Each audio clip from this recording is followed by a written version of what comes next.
है, इसको करने की आपको ज़रूरत नहीं है। तो आप कम से कम टेबल को अच्छी तरह याद कर लें तो उतना ही काफ़ी है। ये टेबल आपने लाजमी याद कर लेना, ये इम्पॉर्टेंट है।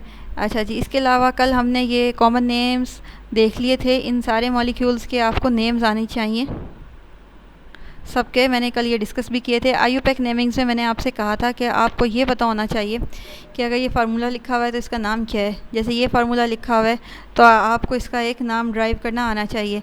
इसी तरह या फिर आपको अगर नाम लिखा हुआ हो, जैसे कि ये एक आपके पास एक मॉलिक्यूल का नाम लिखा हुआ है 2-मिथाइल-हेक्सेन, अगर आपको ये लिखा हुआ आ जाए तो आप इससे इसका जो ये नेम है, ये जो स्ट्रक्चर है, ये ड्रॉ कर सकें। तो ये वाला काम आपको आना चाहिए। इसके अलावा जी अब हम आज वाला टॉपिक देख लेते हैं, नॉमेनक्लेचर ऑफ अल्कीन्स। इसको हम कल डिस्कस करेंगे। मैंने आज इसलिए नहीं डिस्कस किया नॉमेनक्लेचर ऑफ अल्कीन्स और अल्काइंस, ताकि आप मिक्स ना कर दें।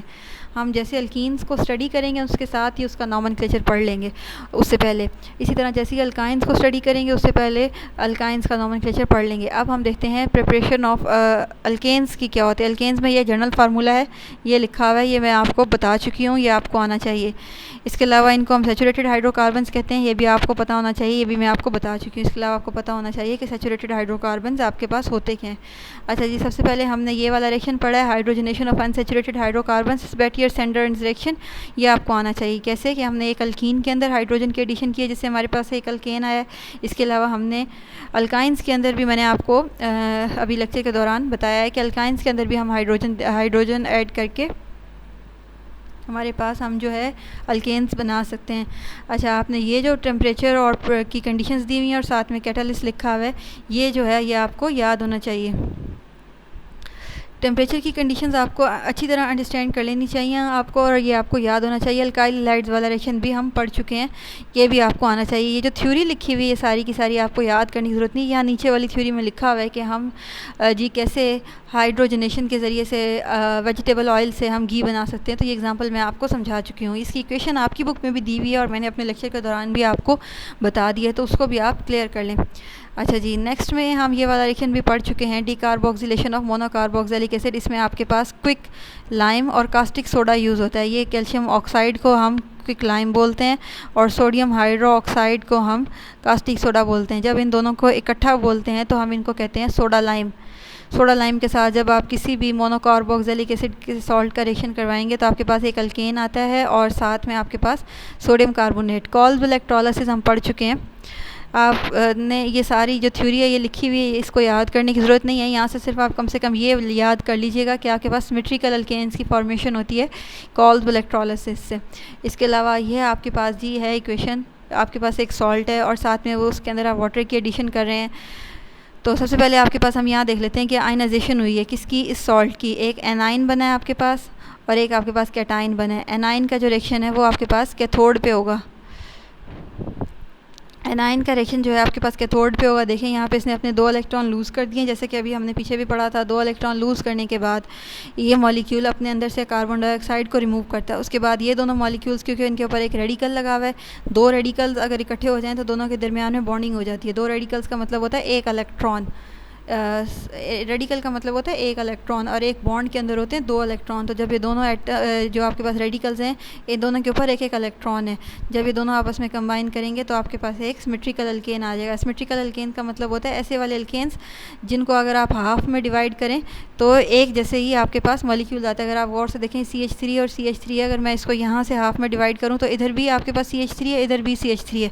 तो इस तरह वाले मॉलिक्यूल्स को हम सिमेट्रिकल अल्केन्स कहते हैं। इसके अलावा जी आपके पास कैथोड पे रिडक्शन का रिएक्शन होगा। ये वाटर का जो मॉलिक्यूल है आपके पास 2 इलेक्ट्रॉन लेगा, इससे 2 हाइड्रोक्सिल और एक हाइड्रोजन का मॉलिक्यूल बनेगा। ये हाइड्रोक्सिल जो है आपके पास ये इस पोटाशियम से रिएक्ट करेगा जो आपके पास यहाँ पे बना था।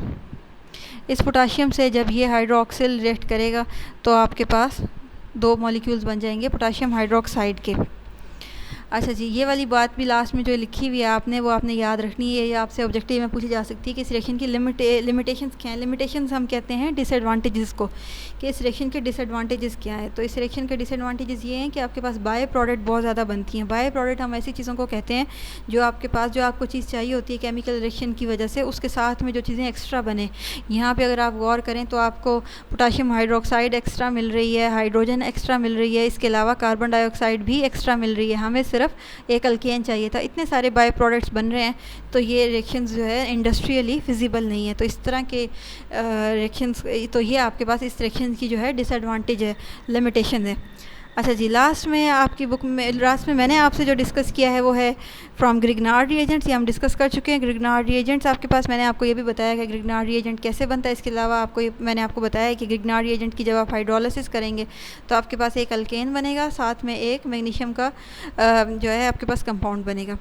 अच्छा जी, ये रिएक्शंस को हम देख लेते हैं। ये रह गया हुआ है from carbonyl compounds. Carbonyl compounds ऐसे वाले कंपाउंड जैसे कि एल्डिहाइड्स आपके पास हो गए या कीटोन्स हो गए। अच्छा, कार्बोनिल कंपाउंड से जो अल्केन्स बनने का प्रोसेस है ये दो तरह का होता है। एक को हम कहते हैं क्लेम्सन रिडक्शन और एक को हम कहते हैं वुल्फ क्रिएशन रिडक्शन।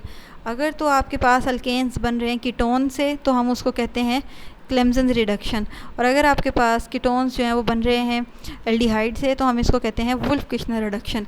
तो पहले हम कीटोन वाला देख लेते हैं। ये जी कीटोन, ये आपके पास एक कीटोन दिया हुआ है जिसका आईयूपैक नेम है प्रोपानोन। ये जो आपके पास मॉलिक्यूल दिया हुआ है ये एक कीटोन है जिसका आईयूपैक नेम है प्रोपानोन। जब आप प्रोपानोन को हाइड्रोजन एटम्स के साथ रिएक्ट करवाते हैं किसकी, जिंक अमलगम की प्रेजेंस में, इसको मैं जिंक अमलगम इसलिए बोल रही हूँ क्योंकि ये जिंक का कंपाउंड है Hg, मरकरी के साथ। तो जो मरकरी के साथ जिंक का किसी भी मेटल का कंपाउंड होता है उसको हम अमलगम बोलते हैं। Hg जो सिंबल है आपके पास ये मरकरी का होता है। तो जब आप जिंक अमलगम के साथ एसीटोन और हाइड्रोजन का रिएक्शन करवाएंगे आपके पास एक अल्केन बनेगा और साथ में वाटर।